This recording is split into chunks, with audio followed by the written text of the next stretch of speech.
Et il arriva qu'ils adorèrent le Seigneur et allèrent avec moi. Et nous travaillâmes le bois de charpente en exécution habile. Et le Seigneur me montrait de temps en temps de quelle manière je devais travailler le bois de charpente du bateau.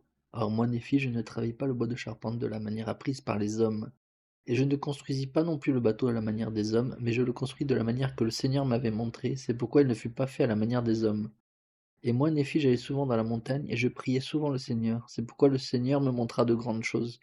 Il arriva que lorsque j'eus achevé le bateau selon la parole du Seigneur, mes frères virent qu'il était bon et que l'exécution en était extrêmement fine. C'est pourquoi ils s'humilièrent encore devant le Seigneur. Il arriva que la voix du Seigneur parvint à mon père disant que nous devions nous lever et descendre dans le bateau. Il arriva que le lendemain, lorsque nous eûmes tout préparé, beaucoup de fruits et de viande du désert, et du miel en abondance et des provisions, selon ce que le Seigneur nous avait commandé, nous descendîmes dans le bateau avec tout notre chargement et nos semences et tout ce que nous avons apporté, chacun selon son âge. C'est pourquoi nous descendîmes tous dans le bateau avec nos épouses et nos enfants. Maintenant mon père avait engendré deux fils dans le désert. L'aîné fut appelé Jacob et le cadet Joseph. Il arriva que lorsque nous fûmes tous descendus dans le bateau et eûmes pris avec nous nos provisions et les choses qu'il nous avait été commandé d'apporter, nous prîmes la mer et fûmes poussés par le vent vers la terre promise. Et lorsque nous eûmes été poussés par le vent pendant de nombreux jours, voici mes frères et les fils d'Ismaël et aussi leurs épouses commencèrent à s'égayer de sorte qu'ils commencèrent à danser et à chanter et à parler avec beaucoup de grossièreté, oui, et qu'ils oublièrent par quel pouvoir ils avaient été amenés là. Oui, ils en arrivèrent à être d'une extrême grossièreté.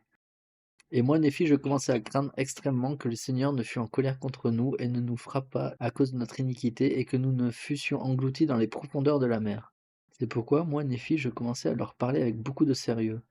Mais voici, il fut en colère contre moi, disant, nous ne voulons pas que notre frère cadet soit notre gouverneur. Il arriva que Laman et Lemuel me prirent et me lièrent de cordes, et ils me traitèrent avec beaucoup de dureté. Néanmoins le Seigneur le permit afin de montrer son pouvoir, pour accomplir la parole qu'il avait dite concernant les méchants. Il arriva que lorsqu'ils m'eurent lié, de sorte que je ne pouvais pas bouger, le compas qui avait été préparé par le Seigneur cessa de fonctionner.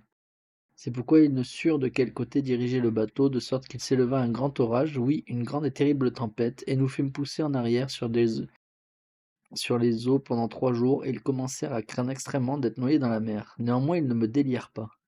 Et le quatrième jour, nous étions poussés en arrière, la tempête commença à être extrêmement furieuse. Et il arriva que nous fûmes sur le point d'être engloutis dans les profondeurs de la mer. Et lorsque nous eûmes été repoussés sur les eaux pendant 4 jours, mes frères commencèrent à voir que les jugements de Dieu étaient sur eux, et qu'ils périraient s'ils ne se repentaient pas de leur iniquité.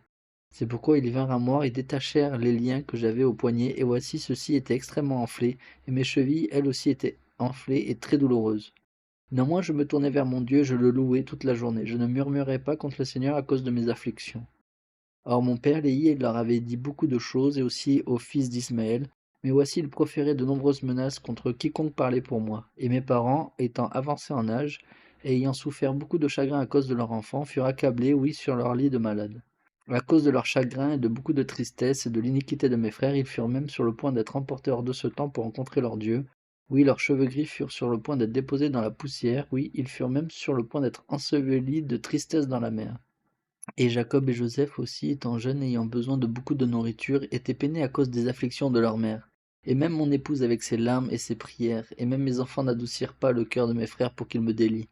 Et il n'y avait rien d'autre que le pouvoir de Dieu qui les menaçait de destruction qui put leur adoucir le cœur. C'est pourquoi lorsqu'ils virent qu'ils étaient sur le point d'être engloutis dans les profondeurs de la mer, ils se repentirent de ce qu'ils avaient fait de sorte qu'ils me délièrent. Il arriva que lorsqu'ils m'eurent délié, voici je pris le compas, et il marcha comme je le désirais. Et il arriva que je priai le Seigneur, et lorsque j'eus prié, les vents cessèrent et l'orage cessa, et il y eut un grand calme. Il arriva que moi Néphi, je guidai le bateau de sorte que nous naviguâmes de nouveau vers la terre promise. Et il arriva que lorsque nous eûmes navigué pendant de nombreux jours, nous arrivâmes à la terre promise, et nous allâmes sur le pays et dressâmes nos tentes, et nous l'appelâmes la terre promise. Et il arriva que nous commençâmes à cultiver la terre, et nous commençâmes à planter des semences. Oui, nous mîmes dans la terre toutes les semences que nous avions apportées du pays de Jérusalem. Il arriva qu'elles poussèrent d'une manière extraordinaire. C'est pourquoi nous fûmes bénis en abondance. Il arriva que nous trouvâmes sur la terre de promission, tandis que nous voyagions dans le désert, qu'il y avait des bêtes de toutes sortes dans la forêt, la vache et le bœuf et l'âne et le cheval et la chèvre sauvage, et toutes sortes d'animaux sauvages qui étaient pour l'usage de l'homme. Et nous trouvâmes toutes sortes de minerais, oui, d'or, d'argent et de cuir.